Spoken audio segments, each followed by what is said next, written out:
안녕하세요. 오늘도 와주셔서 감사드리고요. 바로 사연 읽어보겠습니다. 안녕하세요. 저는 올해로 결혼 3년 차가 되어가는 평범한 여성입니다. 우리 부부는 정말 남들이 부러워하는 부부 생활을 즐기고 있어요. 보통 3년이 되어가면 신혼의 기운이 없어진다고 하는데 우리 부부는 아직도 신혼 같은 생활을 즐기고 있거든요. 남편과 시부모는 정말이지 인자하고 성격도 좋고 거짓말을 하지 않는 사람들이에요. 이 이야기를 듣다 보면 어떻게 이런 남편과 만나게 되었는지 정말 궁금하실 거예요. 사실 남편과의 만남은 다른 사람들과 다르지 않습니다. 아는 동생에 의해서 우연히 남편과 만나게 되었고 그것이 연이 되어 지금은 결혼까지 꼬린하기를 배웠거든요. 제가 남편을 만나기 전에는 정말 회사 일을 열심히 하는 직장인이었어요. 그러다가 하루는 동생이 연락을 받았죠. 언니, 오늘 오랜만에 술 한잔 어때요? 내가 어쩐 일이야? 대뜸 술 얘기나 하고 무슨 꿍꿍이가 있는 건 아니지. 수상해. 평소에도 친하게 지내던 동생이라 갑자기 술을 먹자고 하는 게 여간 수상한 것이 아니었죠. 그래서 동생에게 신문을 했고 동생은 그제야 저에게 터놓고 이야기하더군요. 언니, 너무 눈치가 좋아. 한 번은 그냥 넘어가 줄 수도 있잖아요.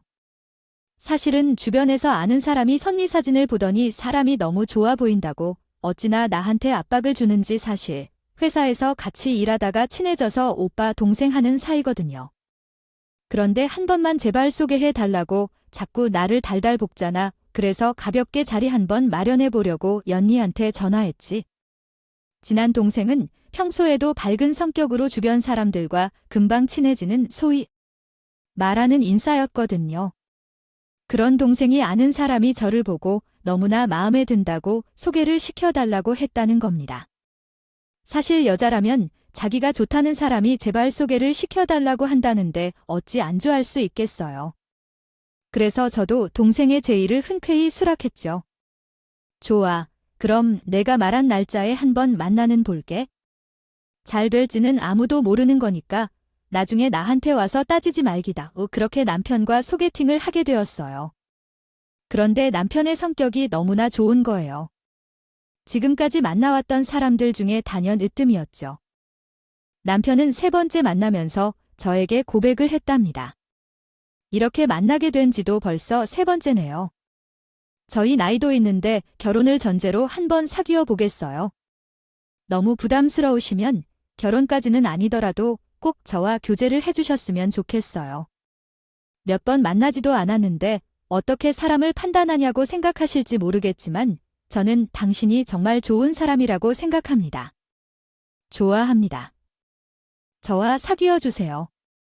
남편의 열렬한 고백에 살짝 수줍음도 느껴졌지만 이 나이에 저렇게 풋풋한 고백을 하는 사람이라면 한 번은 사귀어도 좋지 않을까 생각했던 것 같아요. 당시에는 결혼까지 생각은 안 했지만 어쩌다 보니 이렇게 결혼도 했고요.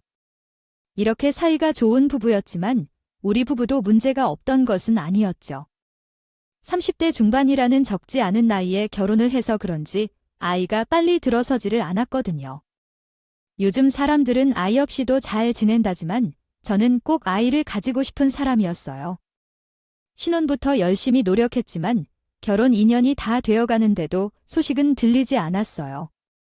그래서 남편과 저도 많이 고민을 했었고요. 그때는 정말 시험관이라도 해볼까, 난임센터를 방문해서 검사를 받아볼까, 별의별 생각에 다 했던 것 같네요. 그러다가 남편이 이렇게 이야기를 하더군요. 여보, 너무 급하게 생각하지 말자. 우리 아직까지는 한참 너무 아이에 대한 부담감을 가지지 말기로 해. 살다 보면 언젠가는 생기겠지? 요즘에는 40대도 아이를 많이 낳고 사는 세상이잖아. 아이에 대한 스트레스로 살아가던 책에 남편의 한마디는 정말로 많은 위로가 되어 주었어요. 그래서 남편의 말대로 아이에 대한 스트레스가 없이 살려고 노력했죠. 역시나 스트레스가 만병의 근원이라는 말처럼 편안한 마음을 가지고 생활을 하니 아이가 생기더군요. 그것도 남편이 저에게 전화를 한 지 얼마 되지 않아서요. 넉넉하진 않아도 먹고 살만한 살림에 좋은 마음 편 아이까지 생기니 너무나 행복했습니다. 하지만 이 행복은 그렇게 길게 가지는 않았죠. 임신 초기에는 정말 조심해야 하는데 이때 시아버지가 편찮으시기 시작했거든요. 원래도 시부는 건강이 그리 좋은 편은 아니었어요. 이전에 혈액암을 판정받고 수술을 한 뒤 지금은 회복하고 있던 시기였거든요. 그런데 그 암이 재발하고 말았죠. 그렇게 아슬아슬한 임신 초기를 지나서 안정기에 들어섰을 쯤 충격적인 소식을 또 한 번 듣게 되었어요. 다름 아닌 시부의 암이 온몸에 전이가 된 상태라는 것이었어요. 암은 전이만 없으면 고칠 수 있는 병이지만 아직도 전이가 된 후에 살아남는 확률은 얼마 되지 않는다고요. 병원에서 이야기를 하더군요. 그래서 저는 무거운 몸이라도 아픈 시부의 곁에서 시모와 함께 열심히 시부를 돌봐드렸어요. 그렇게 임시 막달이 다 되어갔고 시부의 건강은 오늘내일했죠. 그러다 결국은 돌아가셨고요. 결혼한 지 얼마 지나지 않아 겪게 된 장르에 허둥지둥했지만 그래도 저는 맏며느리니까 당연히 상주로 장례식장에 가야 한다고 생각했어요. 아이가 있는 상태에서 장례식장에 지킨다는 일이 조금은 찜찜했기에 친정 부모님께도 여쭤봤죠. 친정 부모님도 임신 중인 상태가 죽은 걱정이 되지만 제 마음이 편치 않다면 장례식장에 상주로 서라고 말했고요. 이에 저는 마음을 먹고 남편과 시모에게 말했어요. 어머님, 여보, 저도 이대로 가만히 집에 있을 수는 없어요. 저도 이제 이 집안 식구입니다. 저도 장례식장에 상주로 서겠습니다. 지금 임신했다고 가만히 앉아서만 있을 수는 없어요. 하지만 제 말을 듣은 시모는 펄쩍 뛰더군요. 아니, 아이 몸도 성취하는 애가 무슨 상처를 써댔다. 넌 그냥 집에서 아이와 함께 몸 편히 있어라. 그리고 이 애가 준 몸으로는 장례식장이 함부로 상주를 서는 게 아니야. 조문객들도 얼마나 눈치가 보이겠니?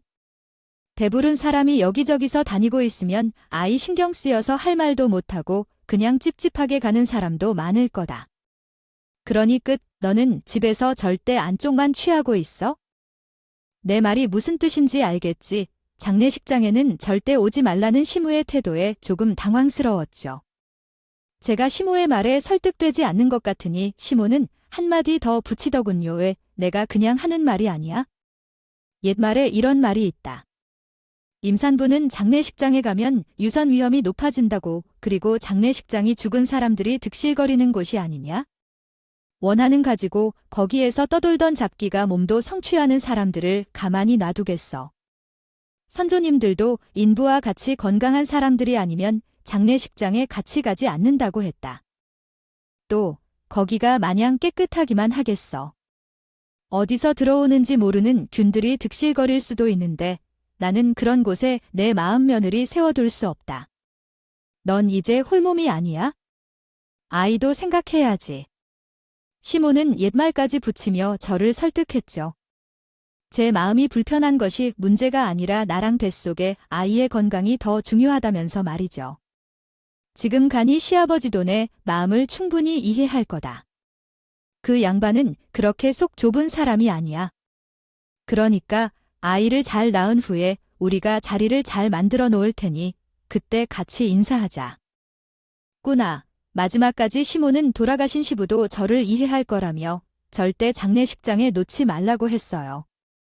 남편도 시모의 말이 맞다고 옆에서 거들렸고요.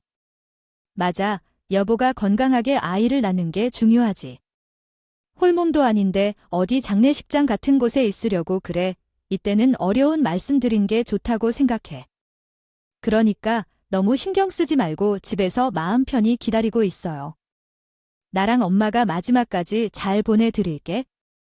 전에 남편까지 이렇게 말하니 가겠다고 말하기가 좀 그렇더라고요.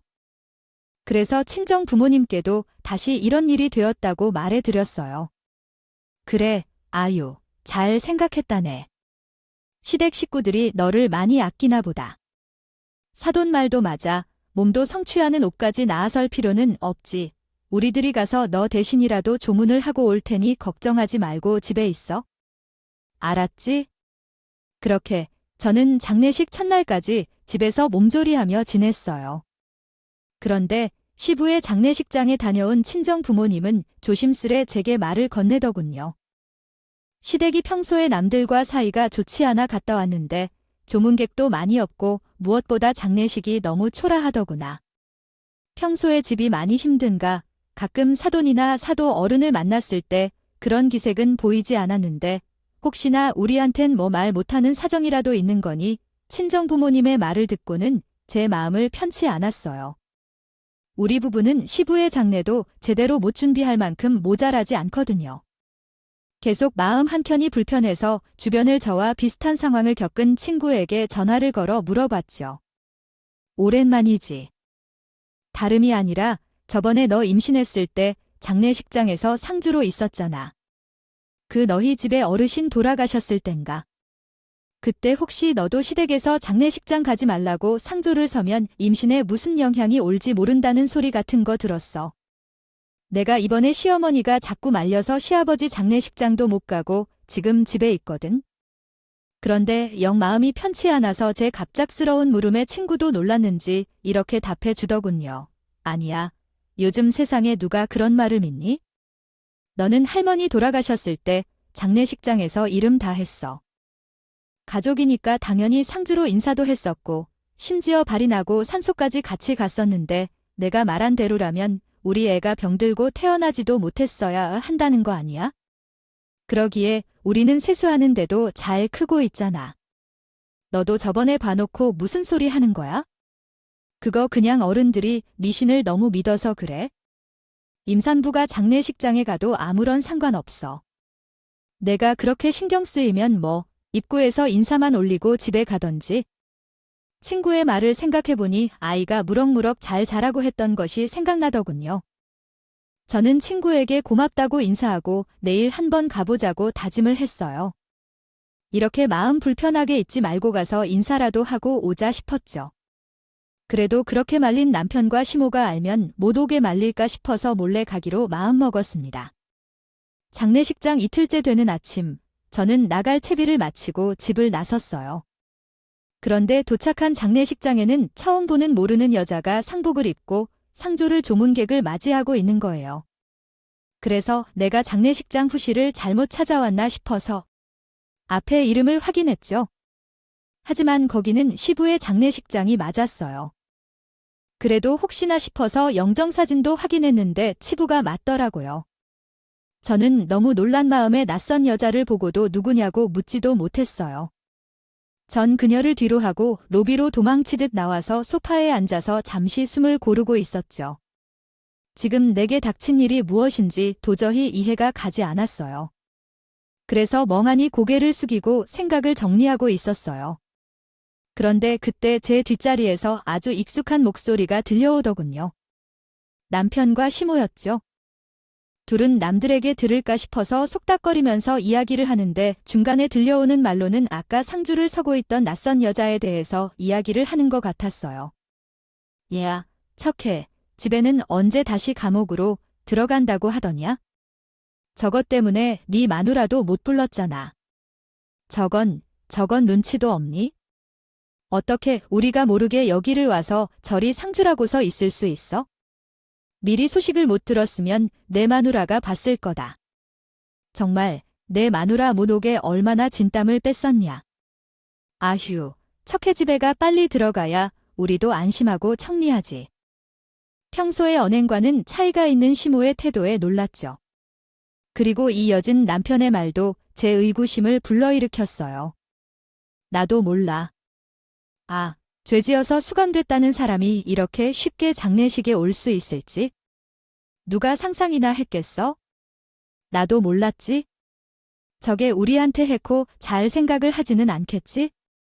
난 저 얼굴 2번 다시는 안 볼 줄 알았다고. 이렇게 찾아온 것도 아버지 제사 때문 아니야. 차이고 머리 같은 년 혹시 아버지 제사인데 반으로 남자는 어이없는 소리를 하지는 않겠지?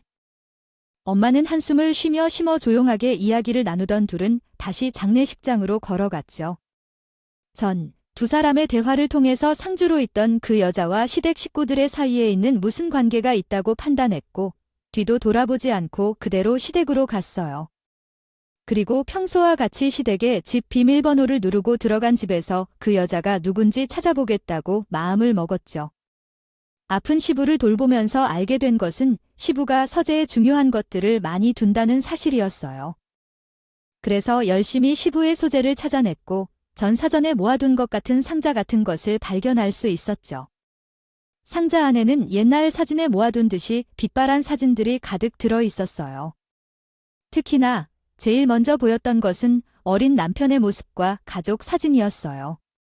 그런데 이상하더군요. 가족 사진에는 제가 알고 있던 것보다 한 사람이 더 많이 있었거든요. 자세히 살펴보니 시부모를 뺀 남편과 시동생 말고도 남편보다 나이가 더 들어 보이는 여자아이가 함께 사진을 찍혀 있었어요. 전 그 여자아이의 얼굴을 뚫어주도록 쳐다봤죠. 자세히 보니 아까 장례식장에서 상주로 있던 그 여자의 얼굴이 군데군데 남아있더군요. 저는 여기에 무언가 더 있겠다 싶어서 계속해서 시댁을 이리저리 뒤졌어요. 분명 심오한 남편이 내게 숨기고 있는 가족사가 더 있다고 생각이 들었거든요. 시부에게도 이렇게 무언가 있다면 시모에게도 반드시 숨겨놓은 무언가 있을 거라는 생각에 시모의 화장대를 열심히 살펴봤어요. 그렇게 화장대 서랍을 열어보는데 수십 장의 편지가 들어있는 거예요. 그래서 얼른 편지를 살펴보았죠. 편지는 시모의 서랍에 들어있었지만 발신인은 시부로 되어 있는 편지였기에 왜 여기에 편지가 있는 거지? 라는 의문이 들었어요. 제 생각에는 아마도 시모가 시부에게는 주지 않고 본인이 혼자 읽고 감춰 놓은 것 같았어요. 제가 이렇게 생각한 데회는 시부의 특이한 버릇 때문이었어요. 평소에도 점잖은 성격의 시부는 편지를 뜯을 때면 무조건 편지 나이프를 사용해서 깔끔하게 봉투를. 그런데 여기에 들어있는 편지는 전부 봉투가 지저분하게 열려 있었죠. 그런 생각으로 들어있는 편지를 살펴보고 있는데 내용도 이상했어요. 왜냐하면 편지를 보낸 사람이 시부에게 억울하다고 호소하는 글들이 대부분이었거든요. 기억하는 편지의 하나는 대충 이런 내용을 담고 있었어요. 아버지, 저 정말 억울합니다. 이건 어머니와 동생이 농간이에요. 제가 그런 일을 하는 사람이 아니라는 것 잘 아시잖아요. 아무리 제가 배다른 군 식구라고 하지만 이건 너무한 저사예요. 저는 절대로 죄를 짓지 않았습니다. 여기서 저를 꺼내주세요. 제가 여기 들어오면 아버지도 안전하지는 않을 거라고요. 그 둘을 믿으시면 안 돼요. 그 둘은 정말 악마 같은 사람이에요. 가만히 있고 아무 잘못 없는 책에 죄를 덮어 씌우는 악마예요. 그러니까 제발 억울한 저를 여기서 꺼내주세요. 편지의 내용에서 충격받은 것은 상주로 써 있었던 그 여자가 시부가 다른 여자와 낳은 자식이라는 것이었어요. 지금의 시모의 친딸이 아니었던 터라 집에서 괴롭힘을 많이 당한 느낌의 글이 편지에 적혀 있었죠. 그런 그녀는 남편과 시동생에겐 친누나가 아닌 배다른 누나였던 거예요. 편지를 읽고 난 다음에 생각해보니 그 여자가 왜 상주로 시부의 장례식에 있었던 건지 알겠더군요. 전 이 사실들을 모두 종합해서 시부의 장례가 끝난 뒤 그 여자를 찾아가기로 마음먹었습니다.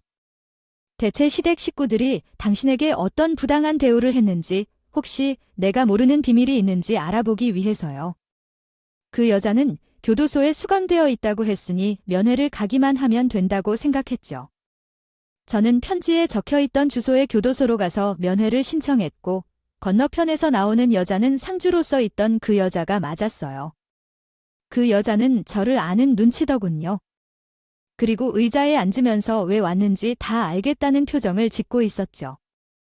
제가 여기 왜 왔는지 알 거라고 생각해요. 저희 남편과 시어머님은 제게 사실을 얘기해 줄 생각이 없으신 것 같아서 이렇게 직접 찾아오게 되었네요. 갑작스럽게 찾아온 점은 죄송해요. 하지만 제게 진실을 말해 주었으면 해서 이렇게 왔습니다. 제 말에 생각을 정리하고 있는지.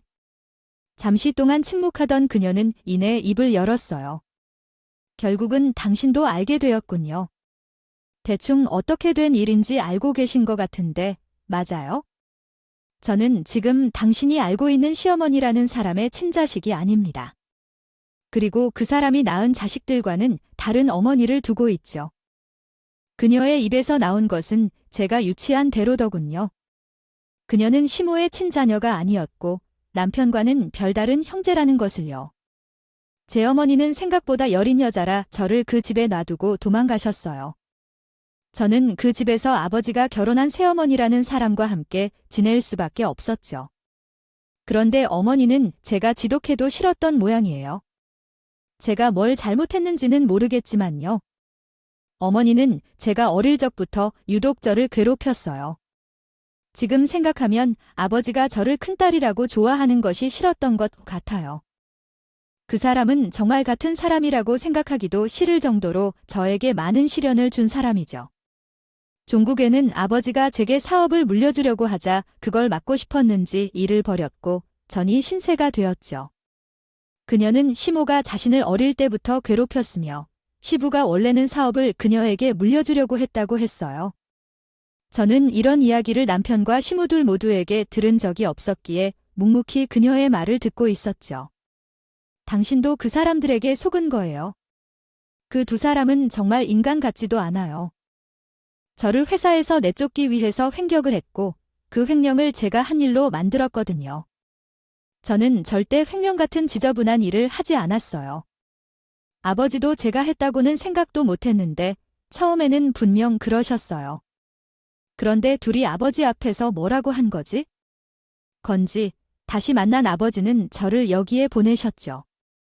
아버지가 돌아가시기 전에 저를 찾아온 적이 있어요. 저에게 미안하다고 자신이 무슨 생각으로 나를 여기에 보냈는지 모르겠다고 아버지는 그들에게 깜빡 속았다고 말했죠. 어떤 부모가 자기 자식을 옥에 보내려고 하겠어요? 안 그래요. 아버지도 자신이 죽을 죄를 지었다면서 제게 엄청 사죄를 했었어요. 그러니까 아버지 장례식을 지켰죠. 당신도 속지 말아요. 그 사람들은 당신도 이용하고 버릴 사람들이에요. 시부는 돌아가시기 전에 여기에 찾아왔다고 하더군요. 자신이 남편과 시모에게 속아서 자신의 여기로 보냈다고, 그것이 못내 미안했었다고 말이죠. 그녀의 입에서 나오는 사실을 믿고 싶지 않았어요. 하지만 그녀의 눈에서 진실을 말하는 것이 너무나 간절하게 전해주었기에 믿지 않을 수 없었죠. 지금 못 믿을 거 알아요. 당신도 3년이나 그 사람들 옆에서 지냈으니 믿고 싶겠지. 하지만 내 말을 잊지 말아요. 나는 지금까지 30년을 넘는 세월을 그 사람들에게 속고만 살았어. 우리 아버지도 역시 그 사람들에게 속고 살았던 거예요. 그렇지 않으면 돌아가시면서 그렇게 재산 분할을 할 리가 없거든요. 여기 와서도 내게 미안하다고 자신의 재산의 반은 꼭 제 몫으로 살려두겠다고 말씀하시던 분이었어요. 그런데 제가 나가서 확인해 본 바로는 아버지 재산이 모두 어디로 향하고 있더군요. 바로 당신 시모와 당신 남편의 차명 계좌로요. 당신도 이제 정신을 차릴 때가 되었어요. 지금 아이가 있다는 것 알아요. 그 아이가 얼마나 간절하게 바라고 바랬던 아이인지도요. 하지만 나는 당신을 보면 안타까워요. 나 같은 사람이 또 당하고 있구나 싶거든요. 30년이 넘는 자신의 세월 동안 시댁에서 당하고 살았다며 억울함을 토하는 그녀의 말에 저는 어떤 말도 할 수 없었어요. 그저 그녀의 말을 듣고 있는 것 밖에는요. 당신도 어렴풋이 느끼고는 있었을 텐데요. 그들이 당신의 돈을 탐하지는 않던가요? 그 사람들은 말이에요. 돈 욕심이 엄청났거든요. 정말 그렇게 돈이라면 환장하고 사는 사람들은 내 생에 2번은 만나기 힘들 거예요. 내가 앞서 말했죠. 저희 아버지 재산이 모두 본인들이 독식하려고 차명 계좌로 빼돌렸다고. 내가 나가서 사랑 구해서 알아본 것만으로도 그렇게 나오는데 내가 여기서 살았던 동안엔 얼마나 많은 것들을 빼돌렸을까요? 안 그래요. 그렇게 돈이 많은데 지금 당신 행색을 보세요. 그 사람들이 당신에게 돈을 쓴 적은 있었을까 싶네요. 내가 만약 가족이라면 당신에게 절대로 좋은 것들만 안겨주고 싶었을 테니까 가족이라는 것이 그런 것 아닌가요? 그녀의 말은 절대 틀린 말은 아니었어요. 말을 듣고 보니 남편이 결혼한 지 얼마 지나지도 않고 이런 말을 했던 게 떠올랐거든요.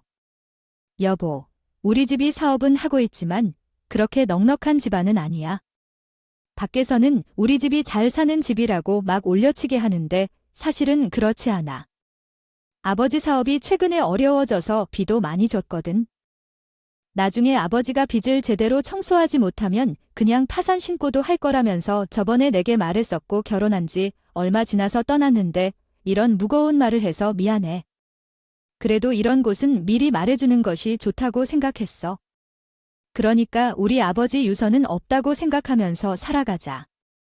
우리도 살 수 있는 능력은 있잖아. 그때 분명 시부의 유산을 바라지 말라고 했었죠.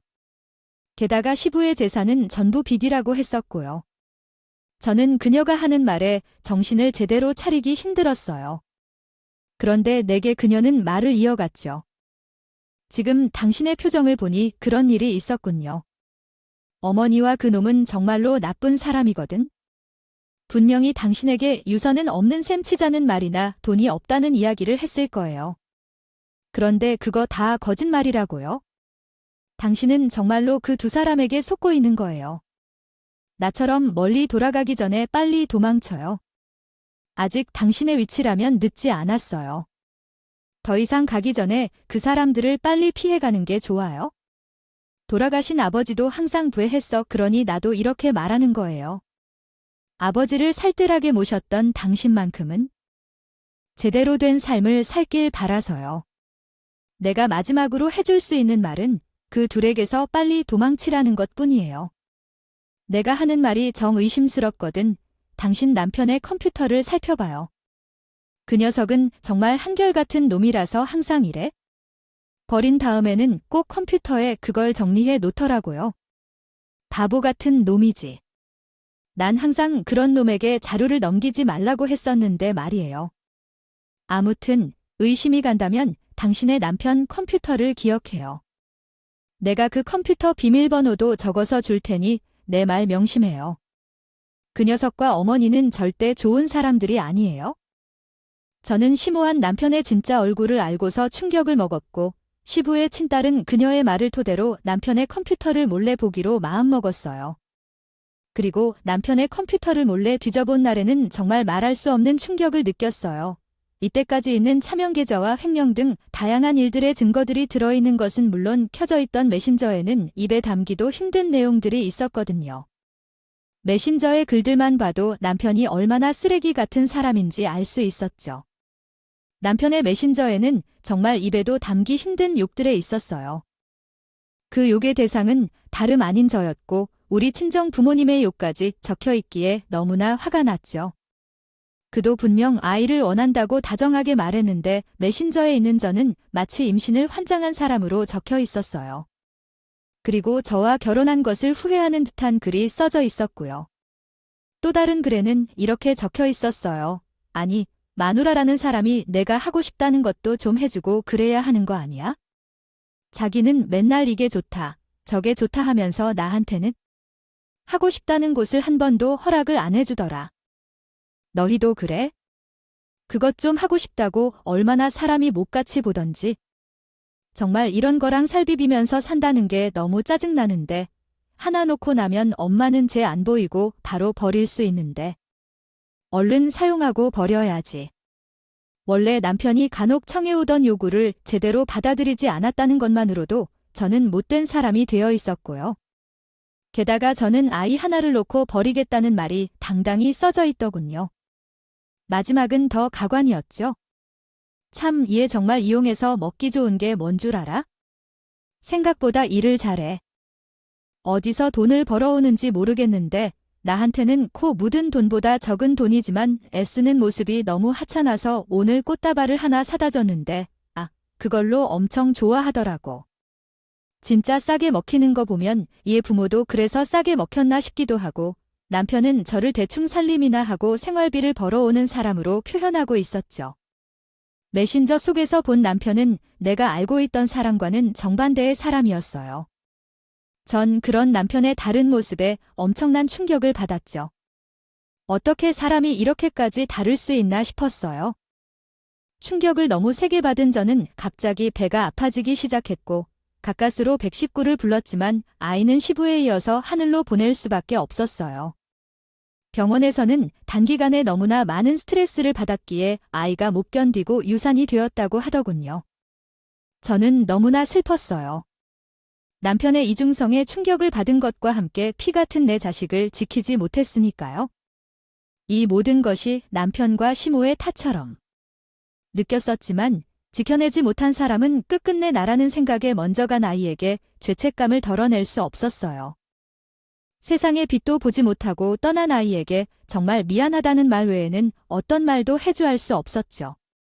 나 같은 사람에게 찾아오지 않았으면 그 어디에서 빛을 보고 잘 살았을지도 모르는데 너무나 죄스러운 마음에 한동안 마음을 추스르기 힘들 정도였어요. 아이를 유산하고 몸이 성치 않았던 저는 친정 부모님의 도움을 받아 몸조리를 하면서 남편의 진짜 모습을 다 까발리기로 결심했어요. 그리고 시부의 배다른 딸인 그녀의 말처럼 남편과의 이혼을 준비하기로 마음먹었죠. 처음 이혼을 하기 위해서 남편의 모습에 대한 증거를 남편에게 보내니 시치미를 떼더군요. 자기는 이런 짓을 한 적이 없다면서 그 부인했죠. 하지만 계속해서 닥달하고 자료를 준비한 것들을 보여주니 이내 본색을 드러내기 시작했어요. 그 모습들은 가히 충격적이었죠. 내가 당신이 이런 년인지 알고 있었어? 그렇게 박색하고 매력이 없으며 돈이라도 많던가? 어디 하나 마음에 드는 구석이 없는데 어떻게 이채까지 참고 사라졌더니 뭐 이혼을 하자고 내가 이중성을 가졌다고? 아, 됐어. 나도 너 같은 년이랑 더 이상 살고 싶지 않거든. 누구는 너 아니면 여자가 없는 줄 알아? 너 아니라도 내에 있는 천지에 널리고 널렸어. 왜 이것도 녹음해서 재판에서 쓰려고 선지해? 난 너랑 같이 아니면 더 좋은 생활 따를 수 있어? 왜 이래? 누가 아깝대, 너 같은 게? 이는 남편의 본 모습의 일부에 지나지 않았죠. 이혼 소송을 하면서 알게 된 사실이 정말 많았는데 그중 하나가 남편이 저 몰래 엄청나게 돈을 펑펑 쓰고 다녔다는 거예요.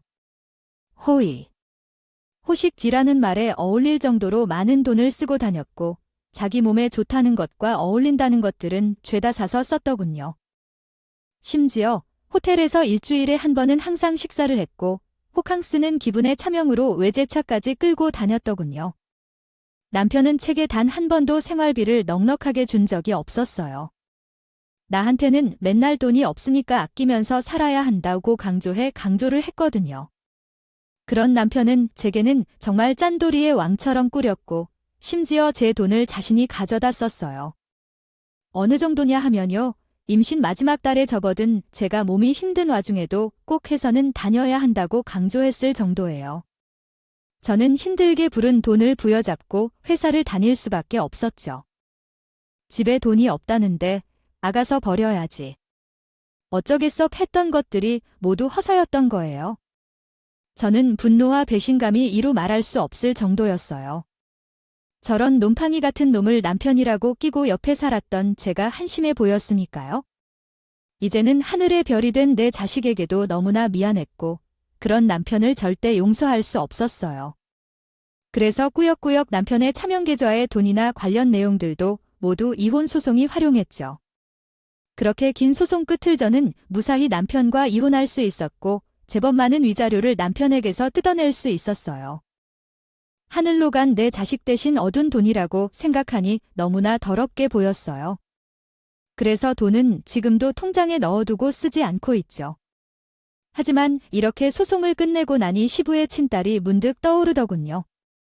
그래서 전 다시 시부의 친딸에게 면회를 가기로 마음먹었어요.